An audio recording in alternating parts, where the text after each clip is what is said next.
keep moving, got to keep on moving on, keep going on, got to keep on moving on. All can make it In life, you got to get move focused. keep on moving, Sky move is the on. limit. You got to get there, keep moving, keep marching on. You can make it In life, you got to move get focused. keep on moving, Sky move is the on. limit. You got to get there, keep moving, keep marching on. Keep on moving. Keep moving, keep marching on.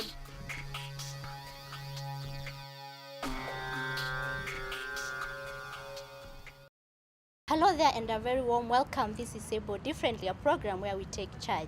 Losing a limb or becoming physically challenged because of a condition or an accident perhaps is one of the most unbearable experiences that one can experience. However, when one overcomes the experience and regains control over his or her life, then he becomes a beacon of hope to others. These are the individuals we are focusing on today.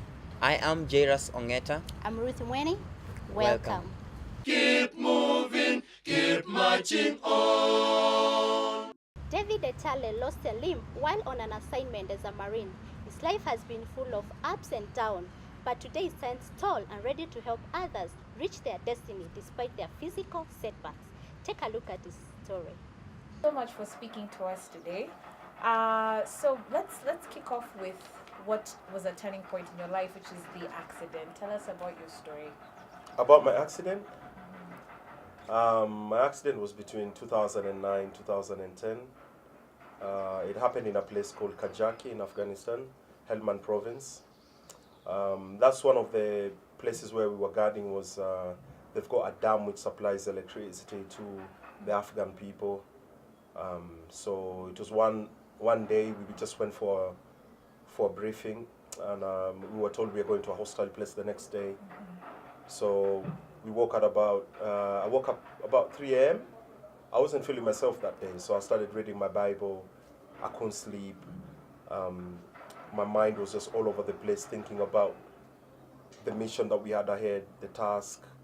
So we left about 6 a.m. in the morning, and then one of my friends was like, he said to me, David, did you ever think you're going to be in this position going to a war? You're in a war zone now. But the guy, because he had so much experience in the army, he could see I was panicking. So we left for the patrol. The whole day was quiet, up to about 6:30 in the evening, where we got ambushed by the Taliban, which was pretty hostile. I remember, because I was the driver, I had my weapon, the gunner who's controlling the heaviest machine gun that day, because of the rounds, the way they were hitting our vehicle, he couldn't control it and he couldn't cock the weapon. So I had to jump from my driver's seat to go there. So I fired almost about 2,400 rounds. And it got to a point where I was getting exhausted. So we couldn't do much because the Taliban were just getting stronger and stronger.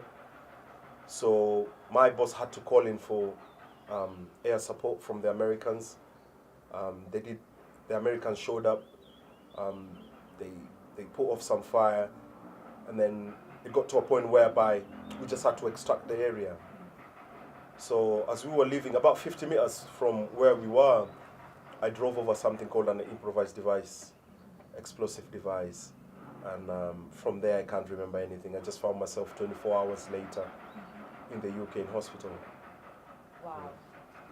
Well, I've got to ask, okay, having known the kind of risk that's involved with that kind of work, why would you leave your life as a football player here in Kenya, join the British Army, and put everything you have on the line? It's because when I was playing football, there wasn't much here.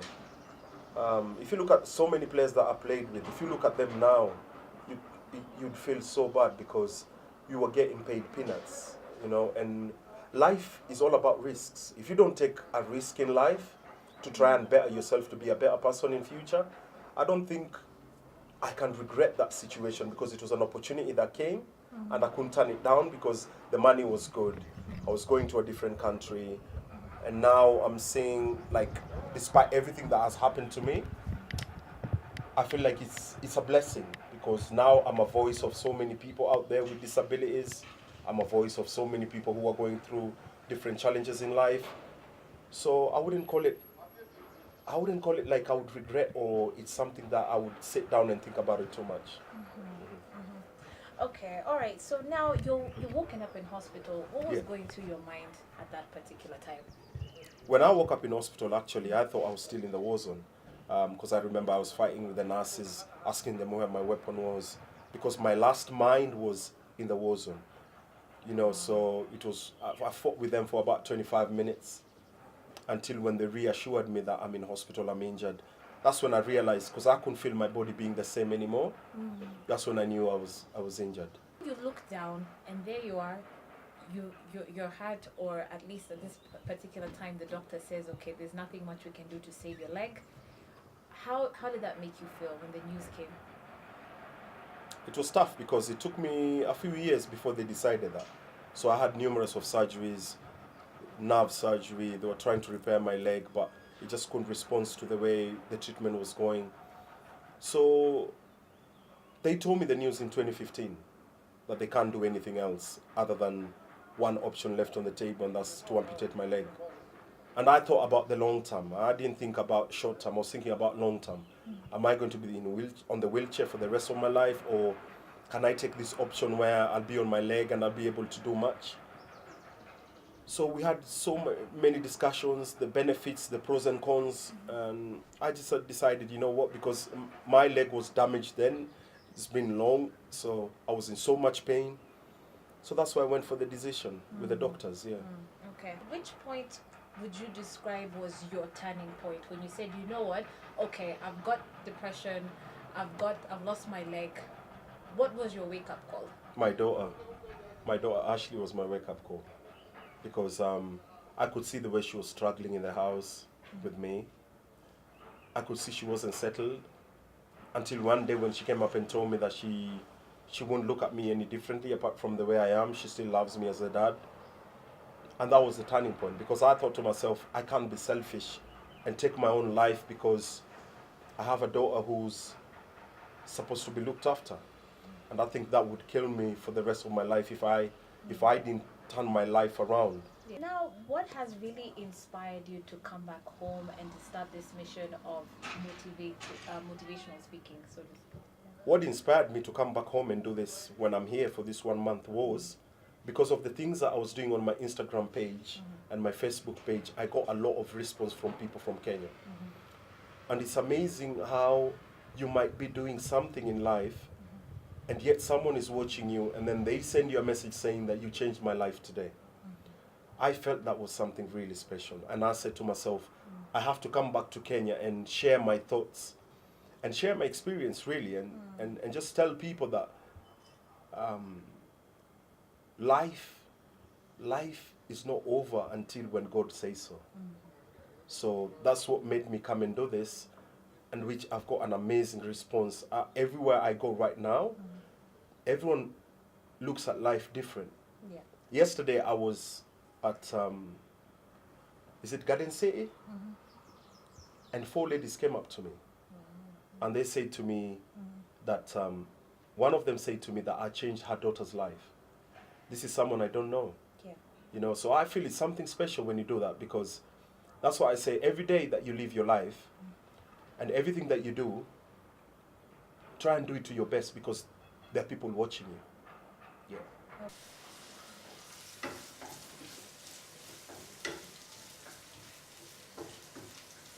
I would say when I had both legs, I never used to appreciate life that much. But now, after my accident and after everything that I've been through, I appreciate life a lot. And I tend to try and live my life in a positive way, in a nice way, that at the end of the day, you're satisfied with whatever you're doing. So I would say, yes, my life has changed, but now it has changed in the sense of I appreciate life. You know, I appreciate the people I meet along the way. I don't look down upon anyone. And I think that's the best way to live your life.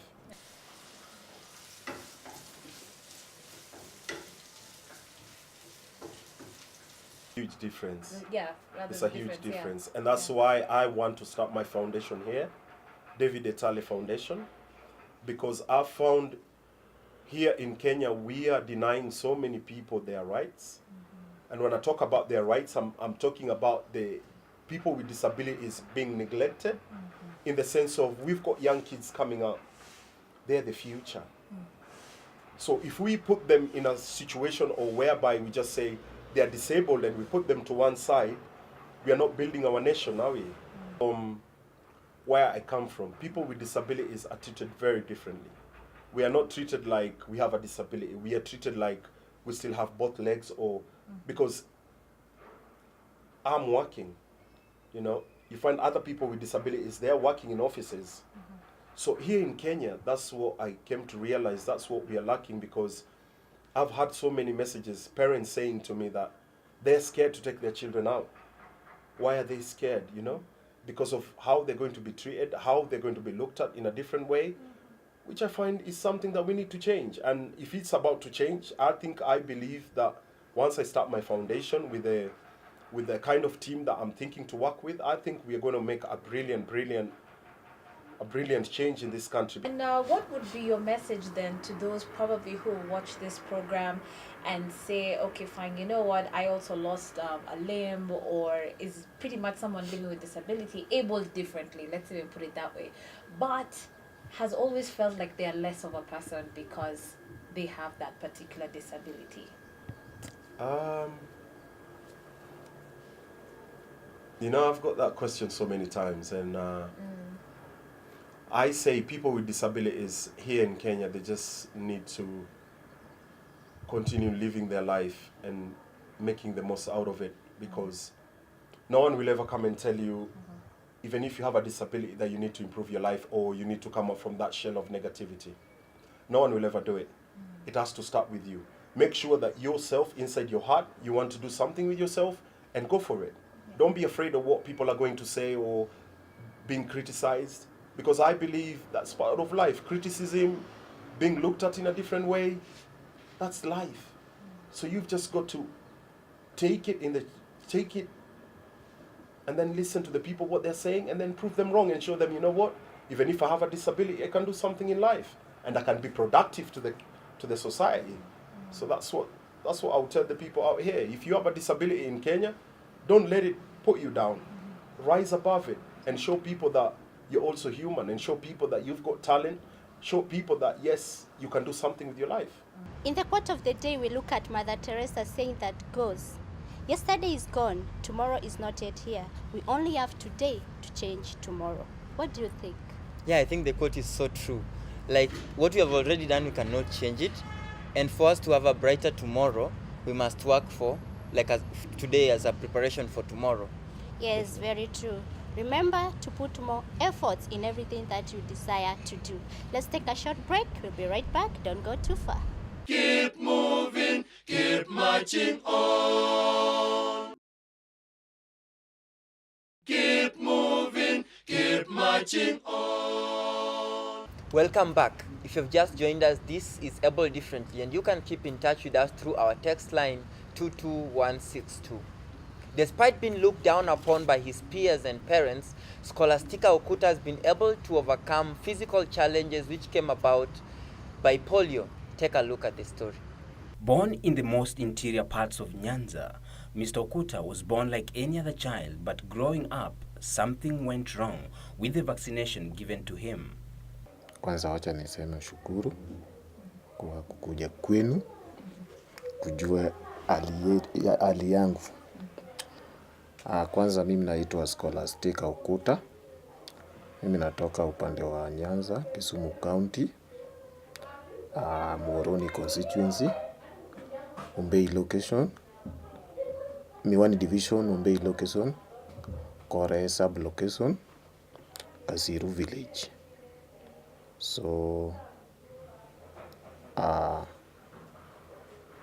mimi ndio mtoto wa kwanza kwa familia yetu.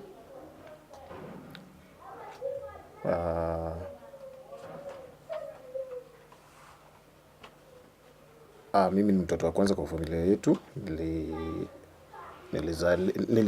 Nilipata tu vile niko, sijui vile ulemavu ulinipata. But nilisikia ka story kwa mama yangu na baba yangu kwamba waliniambia nilikuwa mgonjwa na wakanipeleka hospitali, na ule daktari mwenye alinidunga sindano ndio nilisikia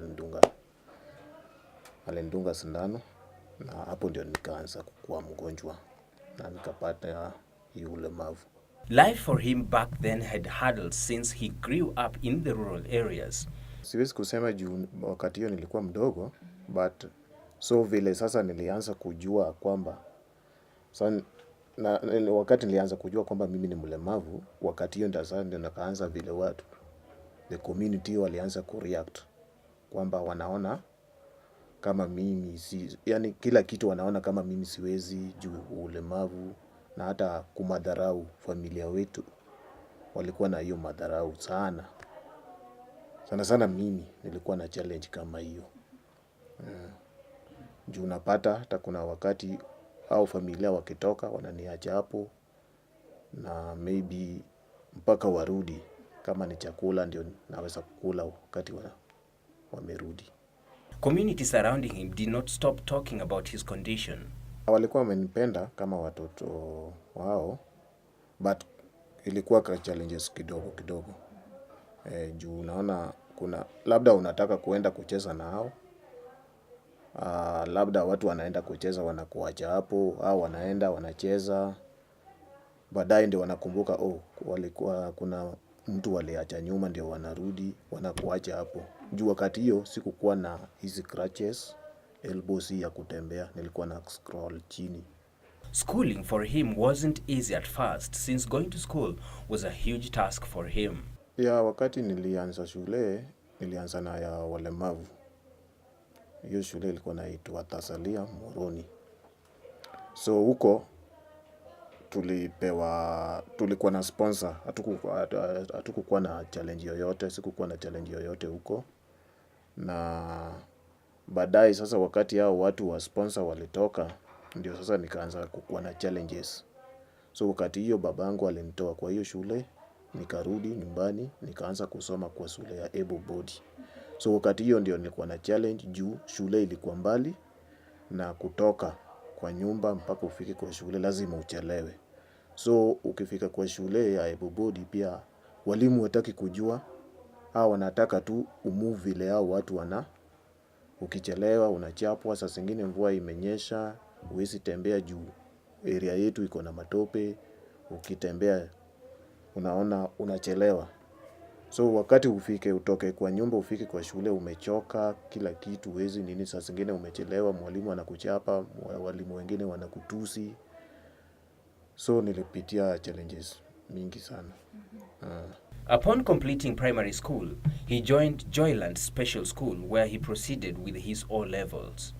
So kufika class 8 nilijaribu nikaperform ile marks nilikuwa nataka around 425. Nikapata niliitwa mashule ile kubwa. So because sasa huyu madam ndio alisema hii marks yako unaweza kuenda Maranda sijui wapi, hizo shule kubwa juu hata calling letter nilipata hizo mashule kubwa. Huyu madam akaniambia wacha ukienda kwa hii shule ya able body bado utapata challenge. Kuna shule nyingine hapa Kisumu inaitwa Joyland Special Secondary School. So Joyland Special Secondary School ndio walienda kuwatafuta, wakampatia barua, nikaenda Joyland Special Secondary School. So vile nilienda Joyland Special Secondary School, nikaenda huko nikapata watu wetu, nikasoma, nikaingia form 1 1999, nikafanya form 4 2002. Okuta was a hard-working person ever since he was young.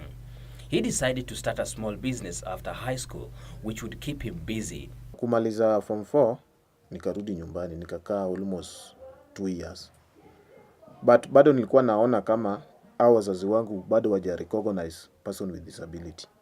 So before nimalize tufanye exam, kuna pesa baba yangu alipata, nikamwambia baba, ninataka nikimaliza shule, sitaki nini, nikimaliza form 4, wakati bado nangoja result, nataka nianze nitengeneze pesa yangu. Sasa kama uko na 10,000 hivi unipatie nifungue ka small kiosk, nikae hapo wakati bado nangoja result.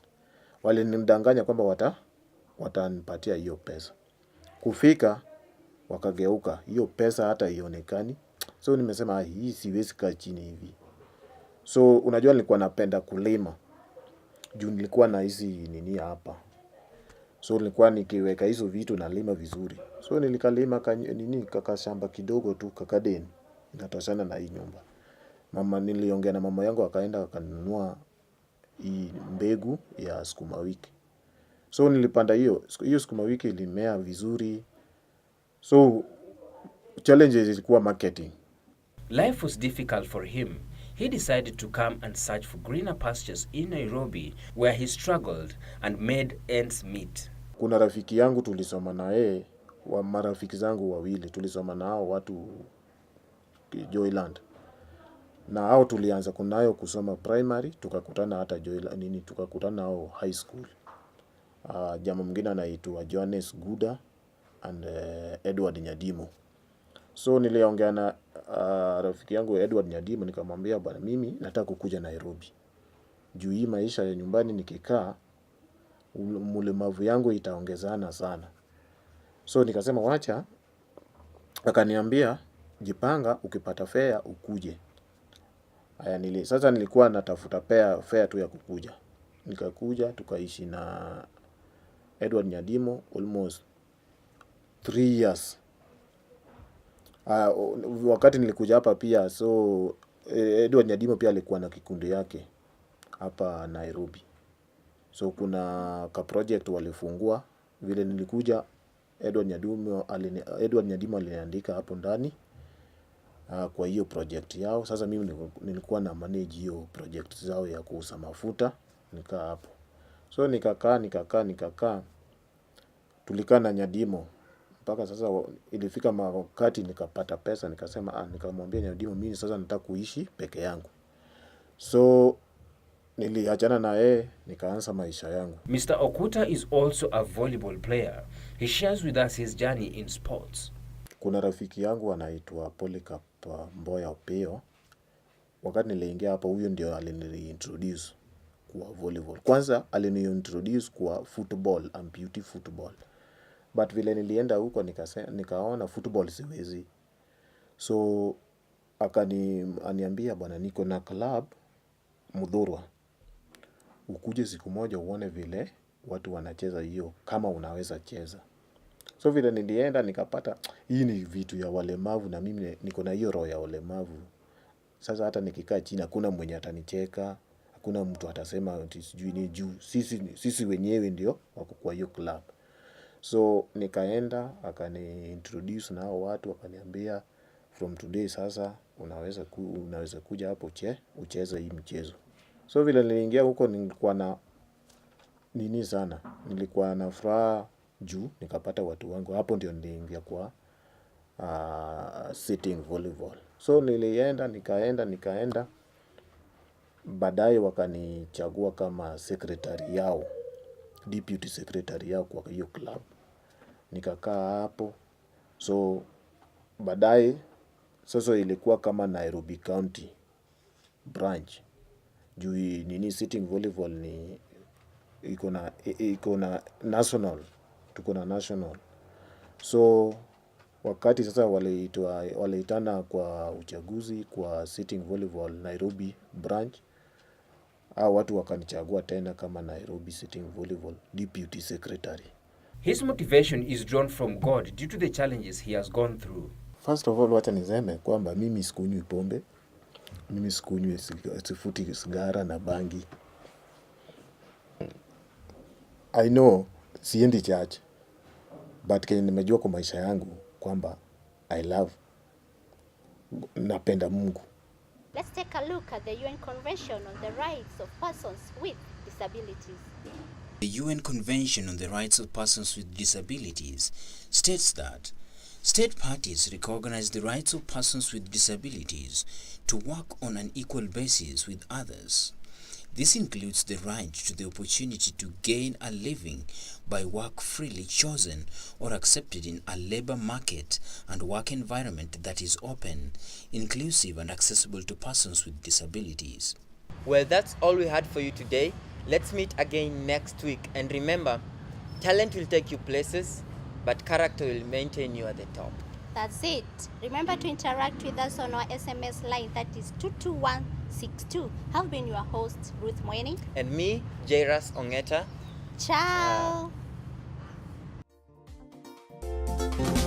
Ukunidhamini hata ukadhamini wale wenzako, ukaenda kunisema maneno yaso msingi, ulidhani watanichuki, nia yako kuniharibia jina, badala yake wakanijia na kunifungua macho.